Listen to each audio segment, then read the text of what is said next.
Buenas tardes. Le damos la cordial bienvenida al programa ICAF en esta nueva fecha. El programa de información, capacitación y actualización información ICAF tiene como objetivo promover y compartir e innovar temáticas, metodologías y estrategias en busca de la mejora continua de la calidad educativa. El programa está a cargo de la Dirección General de Docencia y sus dependencias y el Centro de Estudios de las Culturas en Guatemala, CESEC, y el Instituto Universitario de la Mujer y MUSAC y Cursos Libres. En esta oportunidad tendremos a bien poder escuchar a la licenciada María Isabel Díaz Sabán, quien es licenciada en Medios de Comunicación e Informativos, también es PEM en Comunicación y Lenguaje, con estudios de maestría en Educación Superior y Edición Editorial. Trabajó también como periodista durante más de 15 años, como creadora de estilo periodístico y editorial. Paralelamente trabajó en la producción de libros de textos y plataformas educativas para la editorial Santillana. En el campo de la investigación científica laboró como metodóloga en el Instituto de Terapias y Humanidades en México y Guatemala y como editora de la revista científica Seed January, con base en Colombia. Actualmente también labora para la Universidad de San Carlos de Guatemala en la División de Desarrollo Académico. Sin duda alguna, un expertise muy amplio. Licenciada, bienvenida, y esto suya a la audiencia. Gracias, Eri, muy amable. Buenas tardes a todos quienes nos acompañan esta tarde. Es para mí un gusto de verdad poder estar acá para compartir con ustedes algo sobre el conocimiento de la aplicación de las normas APA. Tenemos pues bastantes tutoriales, existen manuales que nos ayudan a conocer las normas APA. Sin embargo, hay algunos detallitos que ya en la práctica, en medio de la investigación, nos generan dudas. Hoy no vamos a ver tanto las reglas que usualmente se comparten, sino que nos vamos a basar en esos pequeños detalles que nos pueden hacer el camino escabroso cuando estamos realizando un trabajo académico o una investigación. Entonces, vamos a iniciar con la diapositiva. Muchas gracias. El tema de hoy es cómo referenciar distintas fuentes en formato APA7. Mi nombre, como bien decía Eri, es Isabel Díaz Sabán y yo estoy laborando ahora en el Centro Didáctico de la DDA. Sabemos, ¿verdad?, que la investigación científica contribuye a la calidad de vida de las personas. Ese es uno de sus fines últimos, ¿verdad? Pero también es importante para la formación de nuevos profesionales que vayan encaminados a la investigación. Como les decía, existen muchísimos tutoriales en Internet, las universidades producen sus propias versiones de APA o la aplicación de las normas APA a las circunstancias o a las necesidades de ellos, ¿verdad? Sin embargo, nosotros también tenemos una compilación muy completa, está muy bien explicada y muy sencilla de comprender en la página de la DDA. Es esta que ustedes ven acá en pantalla. Este es su portada y la pueden encontrar en la página de la DDA si necesitan consultarla. Vamos a iniciar haciendo una diferencia, ¿verdad? Entre lo que es ¿qué vamos a colocar en la lista de referencias? Algunos todavía utilizan la palabra bibliografía, otros le agregan grafía y otros ya utilizan referencias. Pero, ¿cuáles son las diferencias que podemos encontrar entre estos elementos? La bibliografía se refiere a los antecedentes de lectura. En un programa de curso es usual que exista bibliografía porque son lecturas recomendadas para los estudiantes. Los colocamos allí para que los estudiantes puedan ir a las bases teóricas del curso que estamos enseñando. Pero en una investigación o en un trabajo académico, En realidad, si estamos trabajando con normas APA, no necesitamos bibliografía, porque esta se refiere a lecturas anteriores del autor de la investigación o recomendaciones para lecturas futuras. Pero esto no es necesario en normas APA. Luego está también la e-grafía. Algunas personas colocan referencias, bibliografía e incluso hacen un apartado de e-grafía. Sin embargo, e-grafía se refiere a todos aquellos documentos que vamos a encontrar en la red. Esto quiere decir investigaciones, artículos científicos, tesis, presentaciones, libros digitales, libros digitalizados. Toda aquella información que está en la red se podría clasificar como e-grafía. Sin embargo, APA 7 no lo reconoce porque su formato permite que nosotros coloquemos todos estos elementos que encontramos en la web sin necesidad de hacer una distinción. Sin embargo, sí hay una regla para las referencias en APA. Y la regla dice que todo lo que se cita en el texto debe ir incluido en la lista de referencias. Si no está citado en el texto, no se incluye en la lista. Si está en la lista, también debe aparecer en el texto. Entonces, APA solo reconoce referencias, pues se espera que solo se incluyan en esa lista de referencias lo que ya se haya citado. Es decir, no necesitamos bibliografía, no necesitamos una e-grafía, solamente la lista de referencias. Ahora vamos a repasar esta parte, pero con un enfoque diferente. Supongo que muchos de los que están hoy presentes saben que una referencia básica en APA tiene cuatro datos, ¿verdad? Responden a preguntas quién, qué, cuándo y dónde, ¿verdad? Pero acá lo tenemos como el dato número 1 que siempre vamos a encontrar es la información del autor. Si ahí encontramos otro dato, sabemos que no es APA, ¿verdad? En segundo lugar, siempre vamos a encontrar el año. Si encontramos ahí otro dato, entonces estamos ante un formato que no es APA y nosotros tenemos la obligación de transformarlo en APA. Luego tenemos el título del documento, que es el tercer dato, y por último la información de la fuente. Esto lo tenemos claro, es la referencia básica, ¿verdad? Pero, ojo, lo que yo quiero es llamar su atención a que hay diferentes tipos de fuentes. Como bien lo decía el título de esta presentación, diferentes documentos llevan un formato parecido, pero con unos pequeños detalles que nos van a ayudar a introducir la referencia de la manera correcta. Por ejemplo, este primero, el que vimos anterior, es la referencia básica de un material que está en físico. En general, el material que está en físico solo va a llevar estos 4 datos. En general, ¿verdad? Hay otras circunstancias, por ejemplo, si solo es el capítulo de un libro, etcétera, eso ya está en los manuales de APA, ustedes lo pueden saber, pero no lleva enlace o lleva datos diferentes, ¿verdad? Sin embargo, cuando estamos hablando de publicaciones seriadas, es decir, de revistas, artículos científicos, periódicos, enciclopedias, otro tipo de fuentes, van a ver ustedes que la información es más amplia.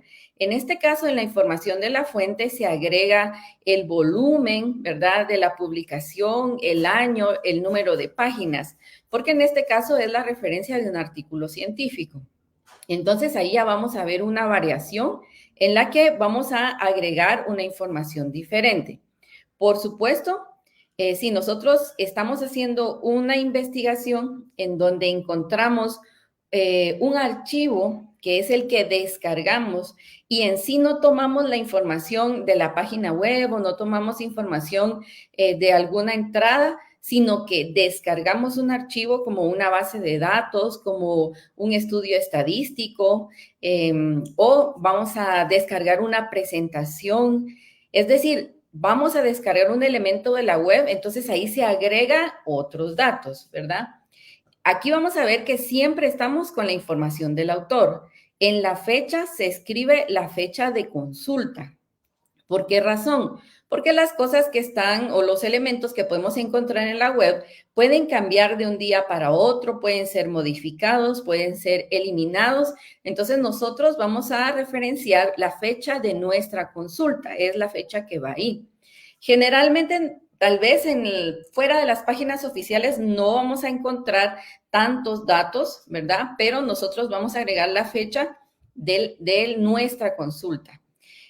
Y luego del título vamos a abrir corchetes, que son los paréntesis cuadraditos, y ahí vamos a colocar si se trata de un archivo en Excel, de un archivo PDF, de una presentación de PowerPoint, si se trata de una base de datos, ¿verdad? ¿Qué tipo de archivo estamos descargando? En esos casos vamos a ver que además vamos a colocar la dirección. Antes se usaba tomado de, recuperado de, ahora ya no es necesario. Con APA 7 ya no es obligatorio que usted le ponga esa frase. Sin embargo, hay que colocar si es un archivo y qué tipo de archivo usted descargó. Cuando ya tenemos claro eso, ¿verdad? De que los diferentes documentos tienen algunos elementos más que debemos agregar a la lista de referencias, vamos a ver cómo vamos a organizar esa lista. Esta lista siempre va a ir al final del trabajo, es decir, cuando ya terminamos nuestros capítulos o toda la investigación, al final vamos a colocar la lista. Se le coloca una sangría francesa. Aquí hay que poner atención porque no es cualquier sangría. Muchas veces nos equivocamos. Ya les voy a enseñar cuál es la sangría francesa. Esta equivale a 1.27 centímetros. En Word se puede abrir la herramienta párrafo, ahí dice sangría francesa y se puede configurar la distancia de la sangría que nosotros queremos. En centímetros es de 1.27 y en pulgadas es de 0.5 pulgadas. La recomendación oficial es que esta lista de referencias también esté a doble espacio, pero se puede colocar a 1.5 si es permitido, ¿verdad? Es decir, si la regla lo permite en nuestra universidad o en nuestra unidad académica. El orden en el que se presenta es el orden alfabético. Muchas veces nosotros queremos utilizar la herramienta de Word donde automáticamente se van llenando todos los datos y aparecen las referencias al final en como si fuera un índice automático, ¿verdad? El problema de estos es que a veces cuando utilizamos esa herramienta de Word no nos queda en orden alfabético. En esos casos, pues hay por ahí algunas soluciones que se pueden aplicar para que aparezca el listado en orden alfabético, pero también se puede hacer a mano. Si ustedes están pensando en un artículo científico, hay algunas revistas que no permiten que las referencias estén colocadas de forma automática en Word, sino que piden que sea a mano por diferentes motivos, ¿verdad? Ya vamos a hablar de ello, pero tiene que ver con el tratamiento que hacen del artículo científico para poder colgarlo en los repositorios. Entonces, mi recomendación sincera es que se haga a mano y no de forma automática. Pero cuando vamos a ordenar las referencias, debemos tener algunas cositas, algunos detalles en mente. En primer lugar, los apellidos que tienen preposiciones como de la Cruz, como de la Garza, se obvian de la, ¿verdad? O de Cifuentes, por ejemplo, se omite el de y se queda solo con la primera letra del apellido. Entonces, aunque diga de la Garza, no se ordena en la D, sino tiene que ir en la G, porque es la primera letra del apellido.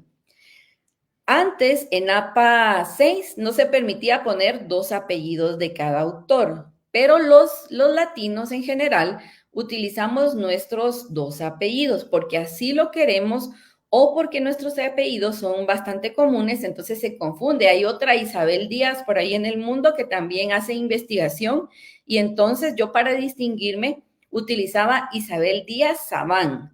Pero antes era usual que para que se conservaran mis dos apellidos yo tenía que unirlos con un guioncito.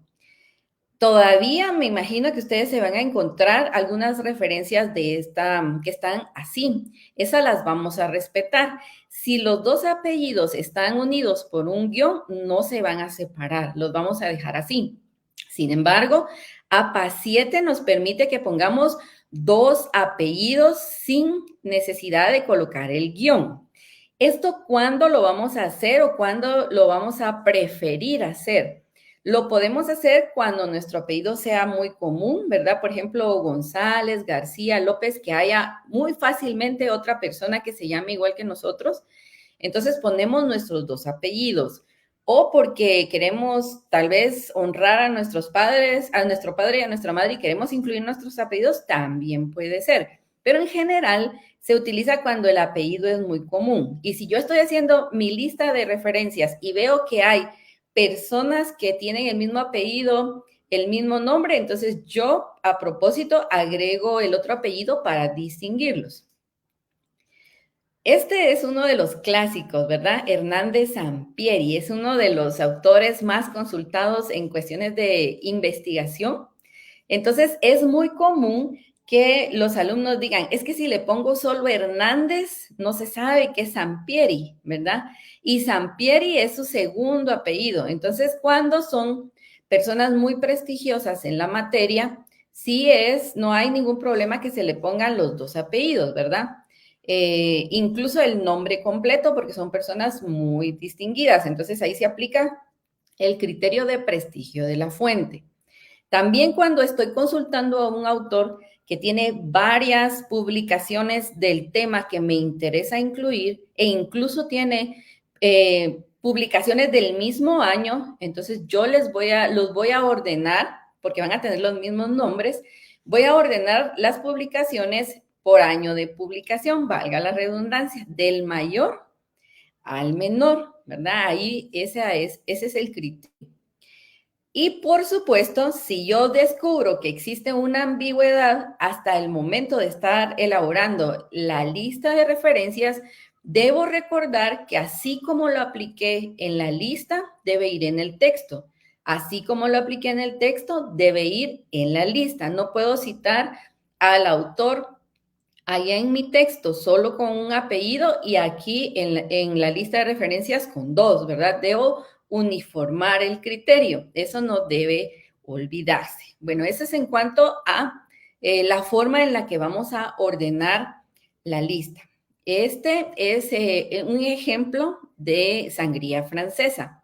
Si ustedes se dan cuenta acá, la sangría francesa es aquella en donde la primera línea es más larga que el resto, ¿verdad? A veces lo hacen al revés, le ponen una sangría normal y la primera línea de la referencia queda más corta, pero el caso de la sangría francesa es que la primera línea debe ir más larga, ¿verdad? Entonces recordemos eso. En Word existen las herramientas para hacer todo esto que yo les estoy comentando y muchas cosas más, ¿verdad? Que se pueden ir realizando en Word de manera automática. Es mejor hacerlo de manera automática que estar contando los espacios, porque se mueven, son inexactos. Si yo introduzco más información, se va a desordenar o se va a correr. Entonces, es mejor en este sentido ir haciéndolo todo de manera automática con las herramientas que Word nos presenta.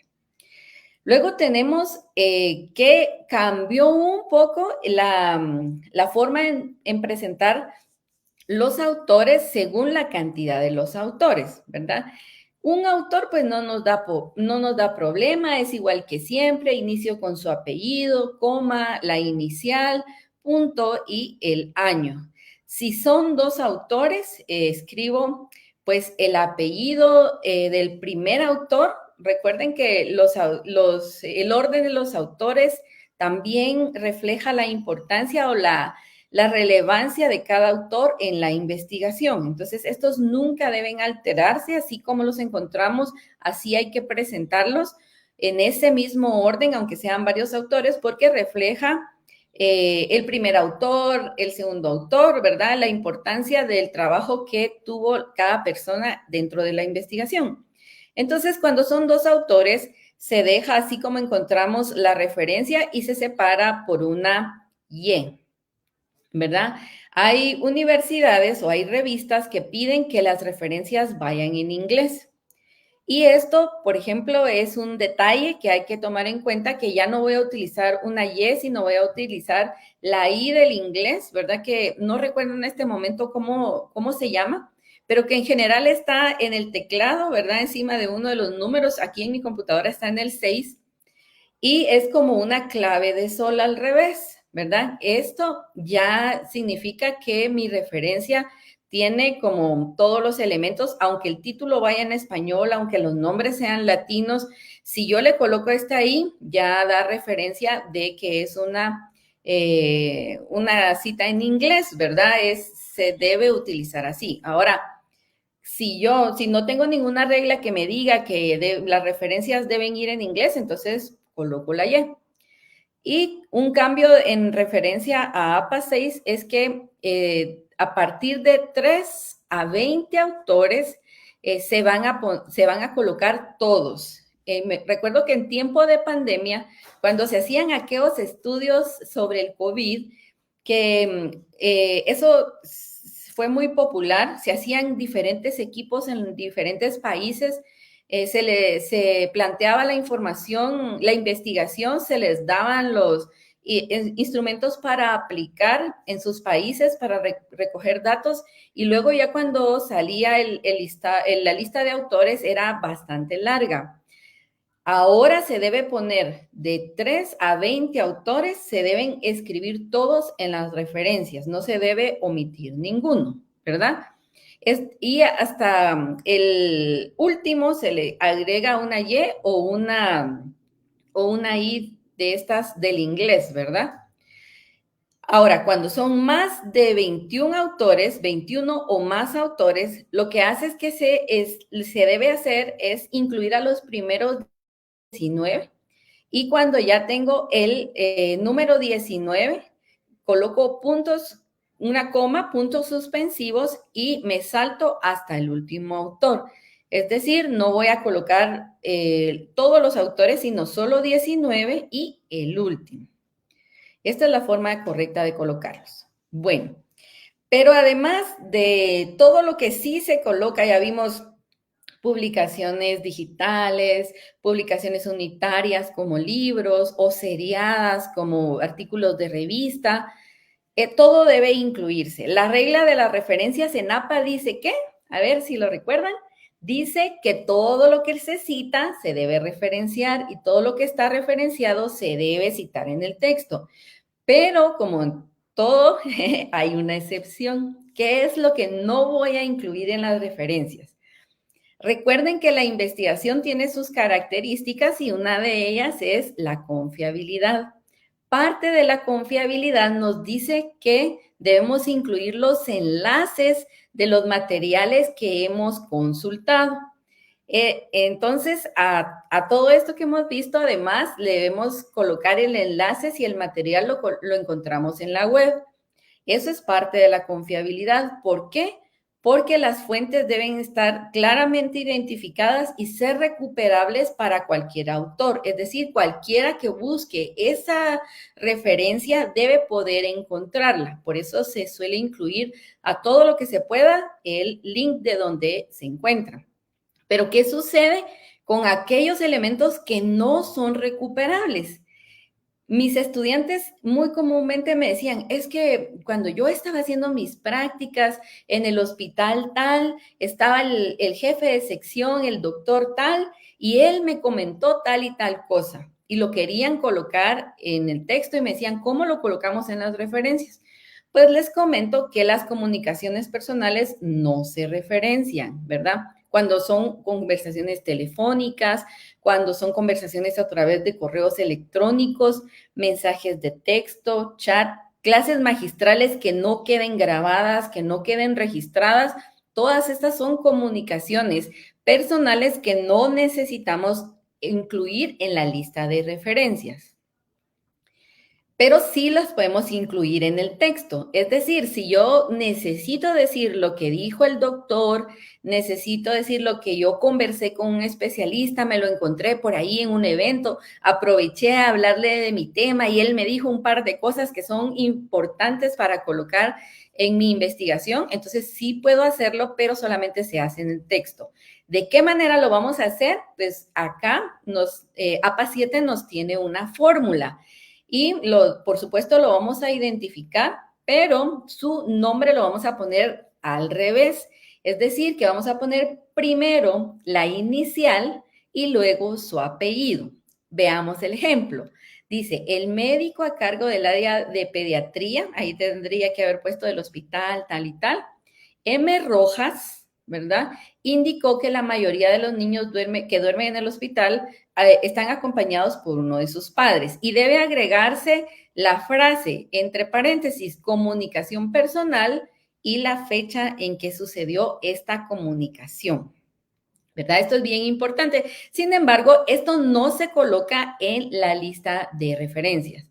Pero, ¿qué sucede cuando yo estoy haciendo una investigación en la que el sujeto de estudio o el informante, según sea el caso, si es una investigación cualitativa o cuantitativa, yo quiero colocar esta información? Ahí es un caso distinto porque no es una conversación no recuperable. Recuerden que las entrevistas, los testimonios, los focus group, incluso los testimonios en los procesos judiciales, etcétera, todos estos sí llevan un registro. Entonces, todos estos sí se van a colocar, explícitamente en el texto y las transcripciones en los anexos, ¿verdad? Las transcripciones, los documentos se van a colocar en los anexos. Pero aquí lo colocamos como sucedió, ¿verdad? Con las palabras que lo dijo el informante o el sujeto. En este caso, dice, para incluir la información recogida por medio de un instrumento específico, se debe previamente contar con un conocimiento informado. Esto pues ya lo sabemos nosotros también y por supuesto debe registrarse o transcribirse toda esta evidencia y debe citarse con un alias. Por ejemplo, durante los talleres, Matilda, entre comillas, porque es un alias, entre paréntesis, trabajadora doméstica, indicó que no recibe el sueldo mínimo ni las prestaciones laborales, ¿verdad? Y eso pues ya es mucho más extenso de explicar. Pero hay mucha diferencia entre las comunicaciones personales y ya lo que lo que es la información que obtenemos de nuestros sujetos de estudio o de nuestros informantes. Ahora, la duda, ¿verdad? ¿Podemos nosotros citar a Chat GPT u otra herramienta de inteligencia emocional en un trabajo académico? ¿Es posible que la información que esta herramienta recabe aparezca también? ¿Se cita o no se cita o cómo vamos a hacer, verdad? Vamos a ver que como usted tiene para poder entablar una conversación con una herramienta de inteligencia artificial, debe crear una cuenta personal. Esta cuenta personal hace que la información que genere la inteligencia artificial sea no recuperable, ¿verdad? Por eso se debe citar como una comunicación personal, es decir, se debe presentar en el texto como una comunicación personal, pero así como citamos las apps, ¿verdad? También tiene una empresa responsable detrás de esta inteligencia, sea cual sea. Por ello, sí se deben adjudicar los créditos de la empresa que genera el algoritmo de la inteligencia artificial que nosotros estamos utilizando en la lista de referencias. Por ejemplo, al introducir la pregunta, ¿cuál es el principal problema de la humanidad? El texto generado por ChatGPT responde, abro comillas, son muchos los problemas de la humanidad, pero el que parece haber hecho más daño a través de la historia es la corrupción, cierro comillas, punto. Es decir, lo voy a citar como una comunicación personal, pero sí la voy a incluir en este caso en la lista. Yo tengo que tener claridad de cuál es la empresa que respalda la inteligencia que yo estoy utilizando Ya saben que ChatGPT pues es como la más común, pero no es la única, hay muchísimas. Voy a colocar el año de mi consulta, ¿verdad? El nombre de la aplicación, en este caso sería ChatGPT. Voy a colocar entre paréntesis la versión, y si no sé cuál versión es, puede ser el beta, el 5, el 0.4, pero voy a poner la fecha de mi consulta. Este día yo consulté y voy a colocar el link del principal, ¿verdad? De donde está la herramienta de inteligencia artificial.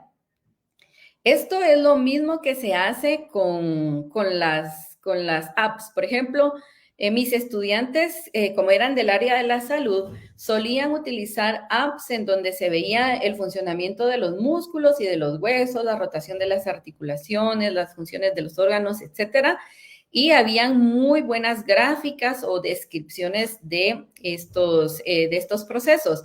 Entonces, ellos tomaban información de ahí y la referenciábamos de esta misma manera. Es decir, si tenemos apps en los que nosotros hacemos consultas, también podemos referenciarlas, ¿verdad? De esta misma forma. Pero en este caso específico de ChatGPT, el texto completo puede agregarse en la sección de anexos, es decir, las preguntas que yo le hice, las respuestas que generó, yo las copio y las puedo colocar en la sección de anexos, ¿verdad? Aunque solo me interese citar en el texto una parte. Bueno, ¿y qué sucede con las tesis? Increíblemente, he tenido varios estudiantes que me han dicho, yo quiero citar la tesis de tal persona, de un profesor, de un compañero que está trabajando este tema, pero la tesis no está completa. ¿La puedo citar o no la puedo citar? Entonces, para ello debemos tener claro que para referenciar una tesis, aunque ya esté aprobada y aunque la persona ya se haya titulado, la tesis no se considera publicada si no está alojada en un repositorio y es parte de un catálogo. Cuando la tesis ya es parte de un catálogo, la puedo encontrar, la puedo ver allí en el repositorio, allí se considera la tesis publicada. Entonces ya la puedo citar, ¿verdad? Esa tesis que está a medio proceso, que aún no ha sido aprobada, que no ha cumplido su etapa de defensa de tesis, de sustentación de tesis y ha sido aprobada, esa tesis no se puede citar. Se puede citar preferiblemente cuando ya esté publicada. Ahora, si ya está aprobada, el proceso está finalizado, también lo puedo publicar, pero preferiblemente cuando ya está publicada, ¿verdad? Esto nos dice que debemos agregar a la información estos corchetes en donde nos explica que es una tesis de maestría, que es una tesis de doctorado, etcétera. Hay algunas universidades en las que no se deben consultar, por ejemplo, tesis de licenciatura. Entonces, solamente se pueden consultar de maestría o de doctorado, pero eso ya es cuestión de la organización de la academia en donde ustedes están haciendo su tesis, ¿verdad? Pero en todo caso, vamos a preferir que ya esté publicada. Si no está publicada la tesis, entonces acá dentro de los corchetes vamos a colocar tesis de maestría no publicada. Pero ojo, no quiere decir que no esté aprobada o que no esté finalizada, solamente que todavía no está en un catálogo, pero que sí ya terminó el proceso de defensa, sustentación, ¿verdad? O todo el proceso para considerarse aprobada. También tenemos a veces dudas sobre cómo citar una ley. Puede ser que nosotros estemos en el campo de la educación y querramos citar una ley de educación, querramos citar una ley municipal, por ejemplo, no precisamente que seamos abogados, pero que necesitemos por alguna razón citar una ley. Hay un foro, APA 7 toma o adopta la forma de citación de este sistema que se llama The Blue Book, ¿verdad? Que es un sistema especializado en leyes. Y hay una forma estándar, ¿verdad? Para las leyes. Por supuesto que hay específicos para códigos, para decretos, etcétera, etcétera, pero hay una forma estándar que las personas que no son especializadas en leyes podrían utilizar. Y el formato estándar es colocar el nombre de la ley, en este caso Constitución Política de la República de Guatemala, completo, ¿verdad? Colocar completo, entre corchetes una abreviatura. Por ejemplo, nosotros nos referimos a la Constitución como la Constitución, ¿verdad? No decimos todo su nombre, entonces podemos poner Constitución o const, ¿verdad? Abreviado.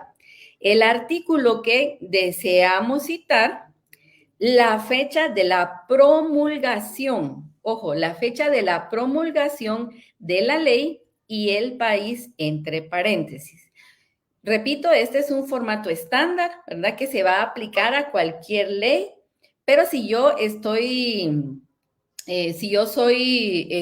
estudiante de Derecho, de licenciatura, de maestría, de doctorado, pues ya me aboco al sistema de citación específico y ya voy haciendo las diferenciaciones, ¿verdad? Bueno, ¿y qué sucede con las redes sociales? Puedo publicar, puedo tomar información de Twitter, de Facebook, de Instagram, de TikTok.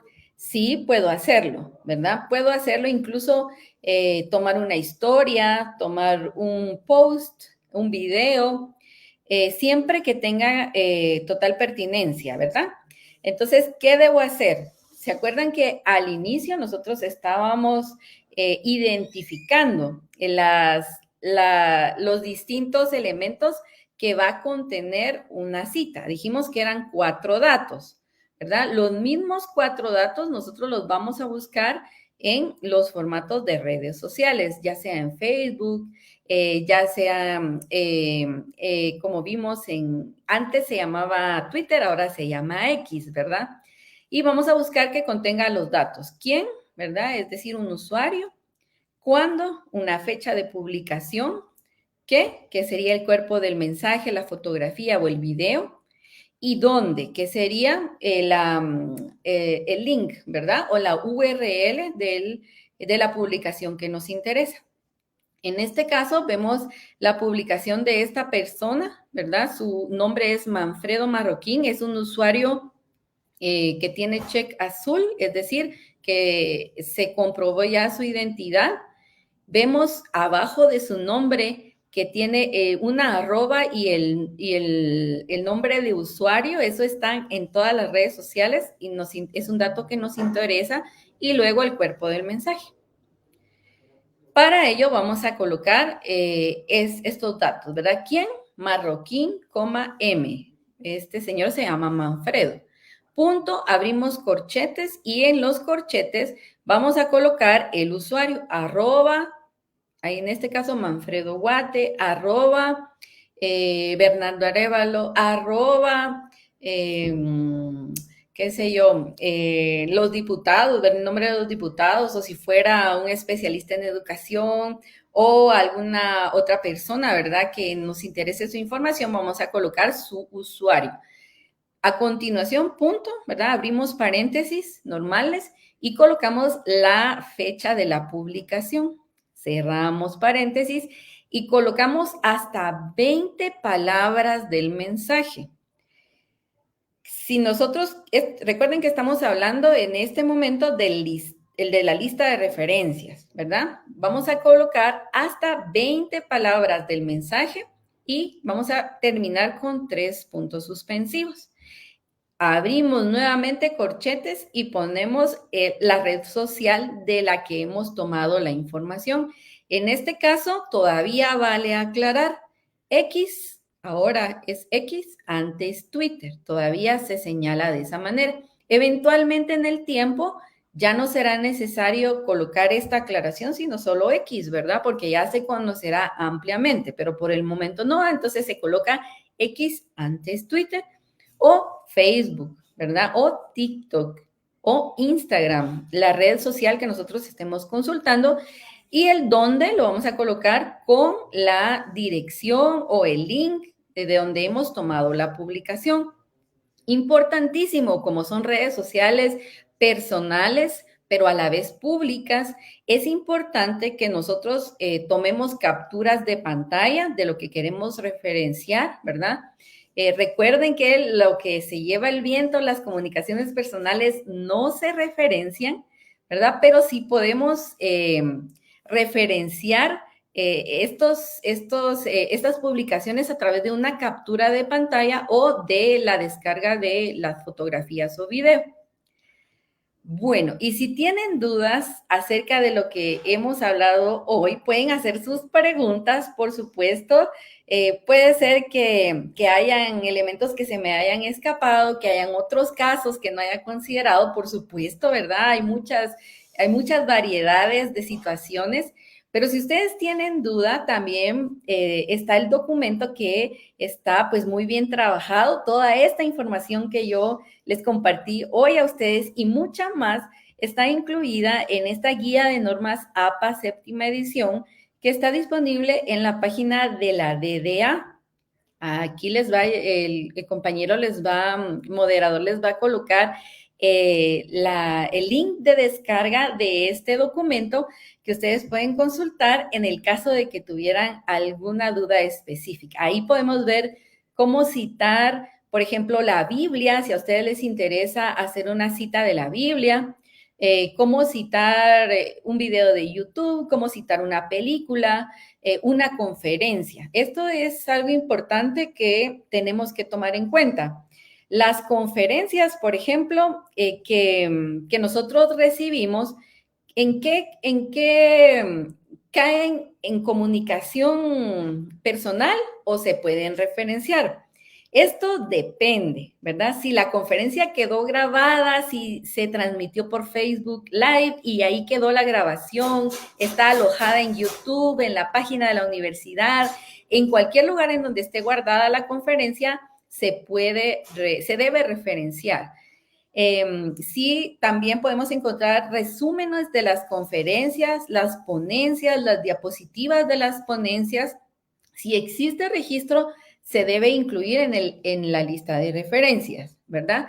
Si es algo que nadie grabó, que nadie anotó, que no se va a hacer un resumen, una memoria, entonces ahí ya perdemos la oportunidad de poder referenciar este hecho, ¿verdad? Pero siempre que quede un registro, no importa en qué soporte esté, pues nosotros debemos referenciarlo. Bueno, entonces, básicamente, esto sería lo que yo tengo para ustedes hoy. Tal vez es mucha información, ¿verdad? Si hay alguna duda, pues adelante. Muchísimas gracias, licenciada.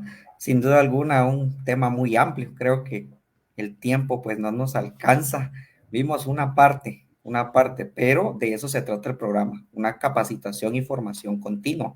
Entonces, los invitamos a que nos continúen sintonizando para ver cómo esto evoluciona, porque no solamente nos vamos a quedar acá con esta temática, sino tenemos que ahondar un poquito más. Vamos a ir leyendo un par de comentarios. El documento es fundamental para comprender esta temática, dice. Entonces, sí, efectivamente, el compañero nos lo va a compartir en las redes para que ustedes puedan poder descargarlo, ¿verdad? Y puedan tenerlo en formato PDF y ahí puedan aclarar algunas dudas o bien extender su conocimiento, ¿verdad? Nos indican por acá, muy interesante la información, nos puede compartir la presentación, si fuera posible, claro, con mucho gusto se lo vamos a hacer llegar, dice, excelente conferencia, muchas gracias, dice la licenciada Linda Espinosa, nos mandan aplausos, muchas gracias, dicen, vamos a ver por acá, link de asistencia, sí, vamos a compartir el link de asistencia, gracias por compartir el enlace para acceder a los documentos, ya nos están indicando que ya lo tienen por ahí. La presentación. Una duda por acá, con una duda. Abigail Méndez dice, ¿qué se podría hacer en caso de querer citar y falte, por ejemplo, el año de la publicación del documento utilizado como referencia en la investigación que estábamos realizando? Una duda que pues muchos tenemos, ¿verdad? Licenciada, ¿nos podría aclarar esa inquietud? Claro, yo creo que depende de la importancia del documento. Si es un documento muy importante, pues APA nos permite poner entre paréntesis ese F, ¿verdad? Que indica sin fecha. Puede ser también SA sin autor, ¿verdad? Y diferentes circunstancias, depende de cuál sea el dato que tenemos perdido, ¿verdad? Yo siempre les aconsejo que valoren la fuente. Si la fuente es muy importante, no es reemplazable, es vital para la investigación, entonces colóquenla así, SF, ¿verdad? Sin fecha o sin el dato que le falta. Pero si no es tan relevante la fuente, es mejor consultar otra que sí tenga los datos completos. Una cuestión es que la web es inmensa, ¿verdad? Casi todo lo que usted encuentra, todo lo que usted piensa, ya otra persona lo colocó ahí, ya otra persona también lo buscó, ya otra persona también lo consultó. Entonces, podemos hacer búsquedas específicas en la web para encontrar la información y aunque sea difícil al principio, en general sí llegamos a alguien que tenga esa información, que tenga los datos para completar los datos que nos hacen falta, ¿verdad? Pero es posible citarlos cuando les falta algún dato. Muchísimas gracias, licenciada. Excelente, nos dice por acá Paola Equite Vázquez, dice, me encantaría la presentación, con mucho gusto se la vamos a compartir.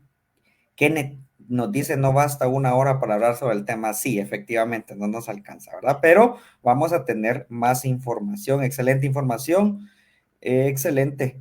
Sugiero una segunda charla, licenciada, ya quedó. Para el siguiente mes creo que vamos a tenerla que tener aquí otra vez. Entonces, no se preocupen, por supuesto. De hecho, la licenciada pues va a ser tomada en cuenta en futuras para poder ampliar esto, ¿verdad? Recordemos que pues, es bastante extenso. Sería interesante trabajar en estadísticas, dice. Sí, tendríamos que ver de qué forma se podría trabajar APA en estadística, porque también tiene formato, estilos, entre otras, ¿verdad? Y fuentes y notas, ¿verdad? La presentación, saludos desde ya de San Marcos, desde San Marcos, muchísimas gracias a todas las personas que nos sintonizan de diferentes partes del país. Entonces, queda claro, APA es, será y continuará siendo punto de debate, que sí va, no va, ¿verdad? Creo que hay que llegar a un punto intermedio y de eso se trata de la ciencia, ¿verdad? De la dialéctica, de la discusión para llegar a la verdad, ¿ok? Bueno, vamos a ir finalizando. Vamos a ir solicitando también al ingeniero que nos coloque un presente que tenemos para la maestra y dice, Universidad de San Carlos de Guatemala, Dirección General de Docencia, otorga diploma a la licenciada María Isabel Díaz Sabán por disertar la conferencia titulada Cómo citar distintos tipos de fuentes en APA 7, dado en Guatemala el 22 de mayo de 2024 y enseñad a todos. Firma el señor rector de la Universidad de San Carlos de Guatemala y la directora de la directora de la DIGE. Le vamos a hacer llegar el diploma, licenciada, para que pues lo pueda incorporar y en la siguiente conferencia pues también podamos ahí comentar que estuvimos y que continuaríamos siendo. Asimismo, les invito para que el día de mañana nos sintonicen en la conferencia Buenas Prácticas en los procesos de acreditación de la Facultad de Ingeniería. Si se da cuenta, tenemos temas variados, tenemos temas pedagógicos, tenemos temas ambientales, tenemos temas curriculares, tenemos temas de extensión, de investigación, tenemos diferentes temáticas. Entonces, son diferentes esquemas de aprendizaje que el programa ICAF le trae y sin duda alguna la Dirección General de Docencia continúa comprometido con la educación y seguir fortaleciendo el lema de ir y enseñar a todos. Así que muchísimas gracias por sintonizarnos y hasta una próxima. Un fuerte abrazo a la distancia. Que tengan feliz día.